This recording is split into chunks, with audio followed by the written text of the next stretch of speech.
Hello, friends. Today we are looking at three small cap companies that I have been keeping an eye on, and actually, one of them I just purchased recently.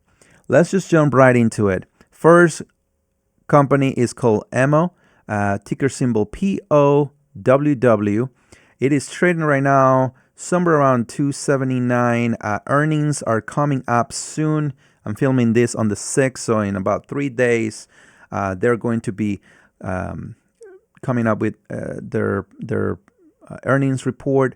There is analysts are saying that there's a possibility of a 20%, about 20% on the upside on the next 12 months. They have a really nice rally in the last month of about 37%. I have been trading it in and out, and I like this company. I started looking at them after the war in Ukraine because of news that the bullets and ammunition was being depleted, and I started looking at companies that make ammunition, and I came across this. They make brass for the cartridges, and they also have technology for the projectiles that have like so you can see it whenever you shoot. Also, they have armor piercing, and they started in 1990, and they became public in 2016. That's EMO, and then AMO bought Gunbroker, I believe like about 2 or 3 years ago, 4 years ago, just before COVID. And this is actually the most profitable of the company. They just finished building a facility in Wisconsin. The gun brokerage, what they do is they connect sellers and buyers so that they can purchase guns. And right now they're going into a whole process of, they have a new CEO, and he's reorganizing everything, and he's focusing more less on selling bullets, I believe, complete bullets, but actually more on the brass. And that is starting to bring some good numbers for the company. So let's just jump right into it. Revenue, as you can see, it grew up a lot during COVID, which it was to expect that happens to a lot of gun companies. Earnings, they have been losing money. This is part of the reason why they tried to spin off the two companies, and it didn't work out. There was some issues with the board, and free cash flow has been going positive this past year, which is good. I believe it's because they are not expending any more money on the new facility in Wisconsin. I am looking forward to hear from the CEO. As you can see, the book value has grown a lot, and we're going to come back to this. They have no dividend to the regular. They do have a preferred share that pays dividend, but to the regular one, they don't. Debt, this is another good thing about them. They have low debt. They have been diluting the shares, which is not good. So when we go to valuation, it's really hard to valuate them because of all the crazy numbers that they have. I honestly wouldn't trust most of this valuation. So you are looking at me and being like, okay, Martin, so if you don't trust all those valuations, how are you going to evaluate it? Well, the way that I see it is like this. This company has a lot of potential. It's trading right now at 281. And if we were just to forget all the different valuation, but just take the book value per share. So how much is it actually, if we were to sell the company just by its parts, how much would it cost? Well, as of right now, it's selling, the book value is $3.14. I do believe that free cash flow is going to start regulating, earnings are going to start getting better, and revenue is going to start stabilizing after not only the completion of the facility that we were talking about, but also as they continue to, as reports have shown that I think it's there's like the next 10 years, a lot of countries are going to need bullets, especially United States. So there's a huge market there. I know that that's probably not the best way to analyze this company. It's a very new company, but as of right now, the way that I'm looking at it is, I'm looking at the upside to the book value. Now, because of that, I am probably going to be, if I were to buy it, I will buy it back in the where was it? In the 180s, 190s. That's where I'll be looking at to get back in, because I do think that it will get somewhere around the $3 to $3.50. So if we do a quick math, that is 325 minus 190 divided by 190. We're looking at a 71% upside. That's what I'm kind of looking at. Next company is OLPX, Olaplex holding. It's been going down.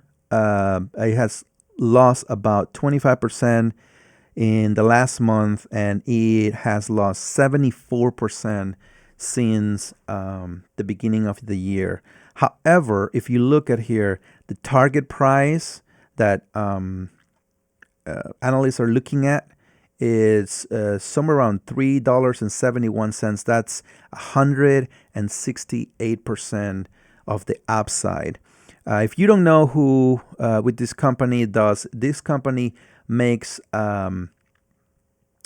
beauty things that are for helping.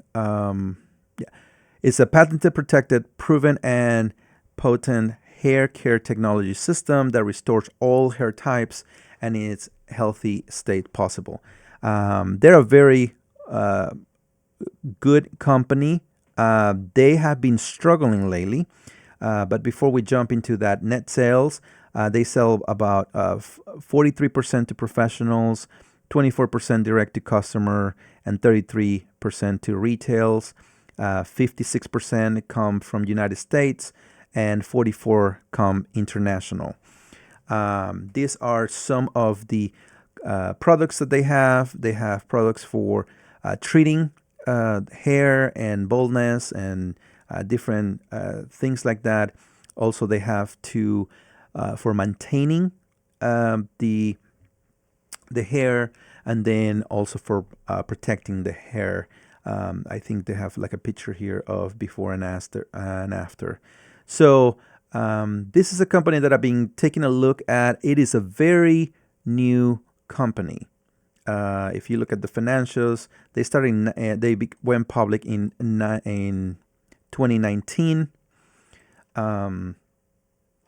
And they have been going down this much because in the latest report, the sales decreased by 48%, and of course a lot of different things went down. If you notice that the two major issues that they had, it was that the professionals, they went down 61%, and retails went down 53%. And the reason that management says that is partly because of they were talking about inventory. They had a lot of inventory. So, and I know that a lot of companies were struggling with that. They also went down because they revised guidance, and they cut it by quite substantial, as you can see here. Substantial numbers, almost half the adjusted net income. And then the reason that they gave was at that time, which was about 3 months ago, it was weaker than expected results on the second quarter, which is what we're talking about. So because of 50%, 58% sales going down, they accounted for that in here for the year remaining. Also, the company is not longer assuming baseline demand improvement from increased sales and marketing, and that's partly because of some of the sale trends are going down. So, and excess inventory from their customers. So that's the reasons why not to maybe you want to invest on that. But the reason why I am looking at investing on them, and actually I may buy some tomorrow after I see, or the next 2 or 3 days, because they're going to be tomorrow. They're going to be releasing earnings, and I want to see how bad or how good they're turning it around. As you can see, they grew in sales fast. Earnings also exploded in 2021 and 2022. Free cash flow, they haven't been negative. This is the things that I like about this company. They have not been negative. Everything has been growing. They don't have any dividends because they're still a new company that is growing. The debt levels are really manageable. They could pay. I had to put it a 4-year because they only have been around for 4 years, but they could pay all their debt, their long-term debt, with the free cash flow that they have been generating in the last 4 years. Shares, they issue a lot of shares whenever they came up, and then since then it went down. That's what they did with a lot of the profits during COVID, but then it's been going up a little bit. These are the crazy growth numbers. I wouldn't trust those right now because they grow so fast. So when it comes to multiples, these are the last 2-year multiple in which they went a little more normalized. As you can see here, a lot of the PEs at the beginning were too high. So the normalized multiples, we're looking at an average of $2.70, somewhere around there. Payback time, I put it at, if they grow their free cash flow at 5%, they're still, the fair value will be somewhere around $7 to $6. I put a growth of 10%. Analysts are expecting them to grow. I think it was like a 14%, somewhere like that. And then this is owner's earnings. The stock will be worth somewhere around $5.50 to $6. So whenever we look at fair value, putting it all together, once again, I probably will be careful with this. I will still consider this a risky investment, but as I'm looking at some of these numbers, I feel a little more comfortable with the amounts that they're producing. They're looking at a fair value. We're looking at a fair value somewhere around $3.23 to $3.64. So even if we take a 60% margin of safety, just because, this is quite a risky, it will still be a buy today. So I'm really looking at this one as a possibility to purchase. And then the last company that I'm looking at is called, and I actually own this one, I already bought it. It's called Carriage Services, ticker symbol CSV.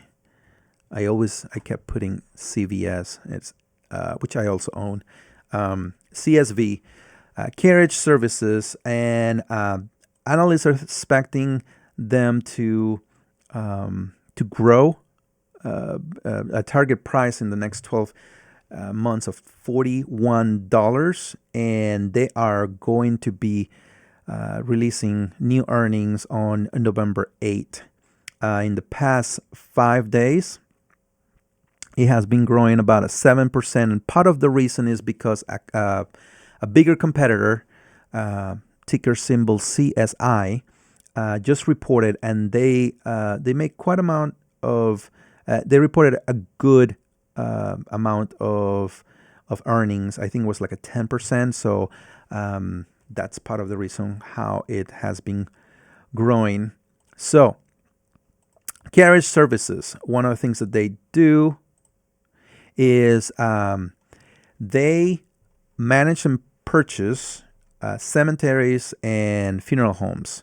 They, in their portfolio, they have 70% of their portfolio is funeral homes, and 30% are cemeteries.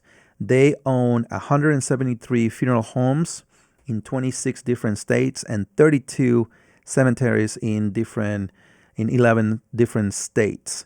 And even before COVID, I mean, they had a big jump, but they have been growing pretty nice at about a 6% revenue growth.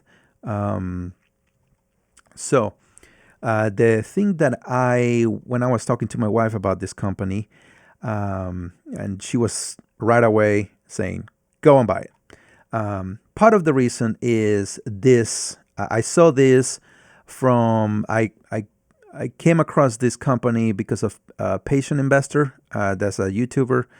And one of the things that he mentioned makes complete sense. Right now, this is the funeral, the health, the death care industry revenue. Okay, so it's about 80%. Out of that, 19%, 80% of all the revenue comes from independent funeral homes. 2% comes from CSB, and about 18% comes from other big companies. Now, the thing that there's two potentials with this company that I like, points that he made. So if you're a bull on this is how you will look. There's a lot of this 80% funeral homes that are owned, are family owned. And a lot of kids of people that own funeral homes do not want to go into the business. So what happens is a lot of these funeral homes get sold. So Carriage and other companies, they purchase those funeral homes. They maintain them, and they run them. Same thing with cemeteries. But the funeral home is the part that we're looking at as a potential. There's a 80%, maybe not 80%, but there's a potential market there for them to grow into as they're continuing to grow. And one of the things that I like about them is that they are big on preserving legacy. So they don't go in and change the name of the business.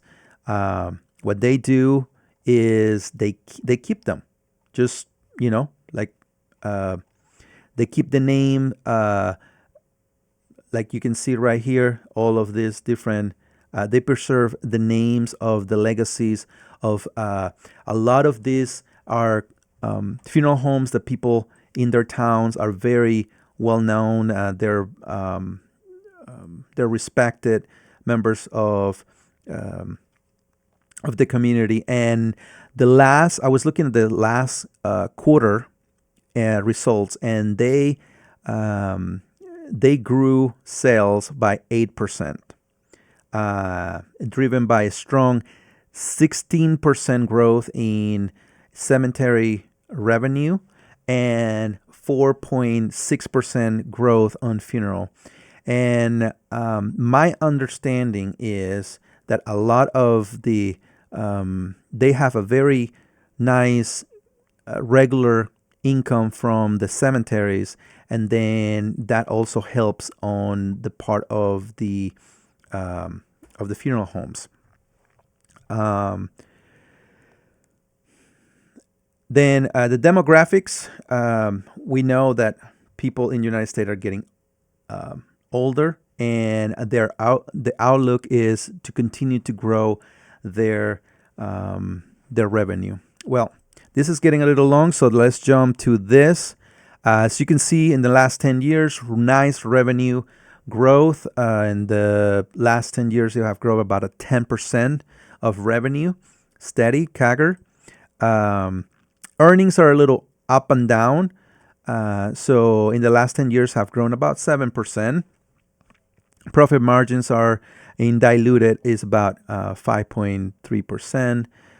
Free cash flow, there were times in which they went down, and partly is because of acquisitions.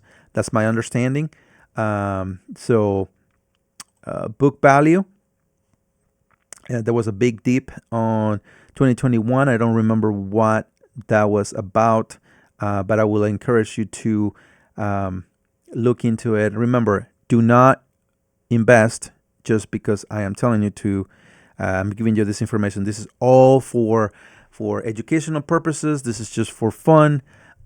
Just letting you know what I'm doing, how I analyze things. So do not buy stuff just because I am buying. So Dividend has been growing nicely at 16% CAGR. They do have a lot of debt. And a lot of this debt, it is normal because a lot of these debts are facilities, are real estate debt. So that's part of the reason why their debt is high, and it has been growing about a 15% a year. Outstanding shares have been going down about at 3.6% in the past 10 years. And analysts believe that this business is going to continue to grow about 15% a year. So when it comes to multiple, we're looking somewhere around 37 to 40, 46, 47%, $47 for a fair price. Payback time, I actually, when it came to the free cash flow, because it goes up and down, I just said, hey, what if it just goes up 1%? Those are, and I had a 56 and a 41. Maybe that's too high. Discounted earning valuation, we had a 33, growing at 11%, a little more conservative than the analyst, $34 to $24. Owner's earnings valuation, 27 to 34. So a fair value of somewhere around, I would probably say 35.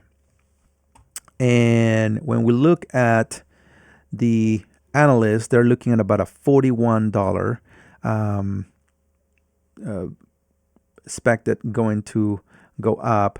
So even if it's at 34, if we were to pay an average of those, if we were to get a 30% margin of safety with the average of $24, that will be a buy today. And that's part of the reason why I bought it. It's because I think that there's a lot of potential. So I hope that this has helped you. I hope that you enjoyed it. I know it's been a long one, and thank you for listening. Please subscribe, and let me know if there's any other, in the comments, let me know if there's any stocks that you would like me to analyze. Bye.